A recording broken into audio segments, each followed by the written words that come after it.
बात मजाक में शुरू हुई कि दिल्ली को फुलेरा पंचायत बना दिया, मगर मैं रास्ते भर सोचते हुए आ रहा था कि ये बात मजाक की नहीं, बात बहुत गंभीर है। दुनिया का सबसे बड़ा लोकतंत्र भारत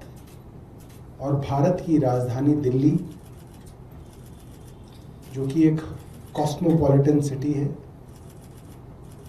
और तमाम इंटरनेशनल मीडिया की नज़र इस राज्य पे, और उस राज्य में एक महिला मुख्यमंत्री बनाई गई, और उस महिला मुख्यमंत्री के पति महिला मुख्यमंत्री के साथ कुर्सी पर अधिकारियों की मीटिंग ले रहे हैं।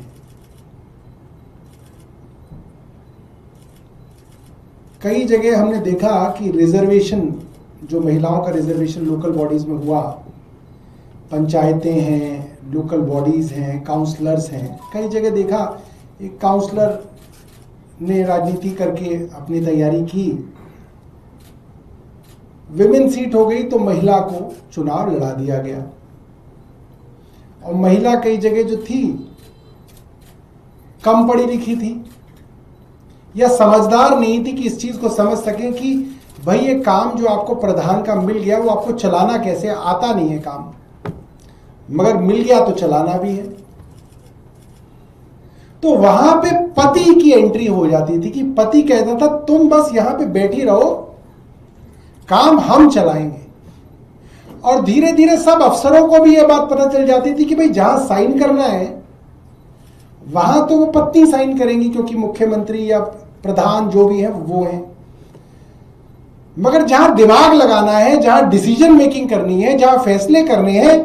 वहां पतिदेव करेंगे। ये उस समय में चल सकता है, किसी गांव के प्रधान के मामले में चल सकता है, मैं तो कहूंगा किसी पार्षद के मामले में भी चलिए चलता होगा, मगर दिल्ली की मुख्यमंत्री के दफ्तर में एक बिजनेसमैन जो कि उनके पति हैं, वो कैसे मीटिंग्स अटेंड कर रहे हैं। मैंने देखा बीजेपी ने कहीं कहा कि साहब वो तो एक मीटिंग थी जहां वो बैठे हुए थे, जैसे कोई भी बैठ सकता है ऐसे वो भी बैठे हुए थे। हालांकि हमें नहीं पता कि ऐसे कैसे कोई मुख्यमंत्री के साथ की कुर्सी पे बैठ सकता है, मगर मैं भारतीय जनता पार्टी के राष्ट्रीय जो इनका नेतृत्व है उसके लिए कुछ वीडियोस दिखाना चाहता हूं कि ये मामला सिर्फ एक मीटिंग का नहीं है कि मीटिंग में पतिदेव कहीं पे आके बैठ गए। पतिदेव बाकायदा रील्स बनवा रहे हैं, रील्स म्यूजिक डाल के कि भाई पति की चल रही है। अधिकारियों को मैसेज दिया जा रहा है, उनकी अथॉरिटी को एस्टैब्लिश किया जा रहा है अफसरों में और बाकी लोगों में, जिनके ऊपर ये मैसेज देना है कि पति हैं और पति काम देख रहे हैं।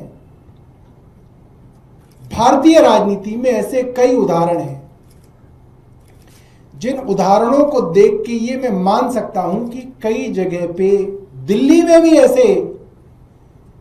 उदाहरण हैं जहां पे जिसके पास डेजिग्नेशन थी उसने अपने भाई या अपनी बहन को ऐसे काम के लिए नियुक्त कर दिया जो मुख्यमंत्री खुद करेंगी तो स्टिंग हो जाएगा, कोई रिकॉर्डिंग कर लेगा। तो अपनी बहन को, अपने भाई को मैसेज दे दिया गया पूरी दिल्ली के अंदर, ब्यूरोक्रेसी के अंदर, बिजनेसमैन के अंदर, ठेकेदारों के अंदर कि भाई ये हैं जो देखेंगे या देखेंगी।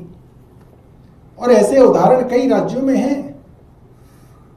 रहे हैं। कहते नहीं साहब ये मुख्यमंत्री तो बड़े शरीफ हैं, इनकी पत्नी ही काम देखती है सारा, उस तरीके का सारा काम पत्नी देखती है। ऐसे उदाहरण हैं। तो ये बात गंभीर इसलिए हो जाती है कि अगर आप अपने पति की अथॉरिटी को एस्टैब्लिश करा रही हैं, जानबूझ के करा रही हैं,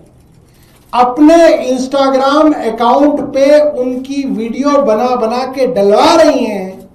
तो इसका मतलब आप पूरी दिल्ली में मैसेज दे रही हैं ब्यूरोक्रेसी को और तमाम उन प्राइवेट लोगों को जो सरकार के साथ कुछ ना कुछ बिजनेस करते हैं कि भाई ये है, ये बहुत गंभीर बात है। बड़े प्रश्न इस तरीके की राजनीति पे खड़े होते हैं और हम प्रधानमंत्री जी से बात करेंगे इस बारे में। हम चाहते हैं, प्रधानमंत्री जी बहुत राजनीति के अंदर शुचिता की बात करते हैं, प्रधानमंत्री बड़े बड़े आदर्शों की बात करते हैं। हम चाहेंगे कि देश के प्रधानमंत्री जी अपनी राय इस विषय में बताएं कि उनके द्वारा नियुक्त की गई महिला मुख्यमंत्री अपने पति द्वारा अपने दायित्वों का निर्वहन करा रही है, तो इस पे प्रधानमंत्री जी की क्या राय है, ये दिल्ली के लोग जानना चाहते हैं। ये गंभीर विषय है और पूरी तरीके से ये गैर कानूनी है, अनैतिक है, असंवैधानिक है।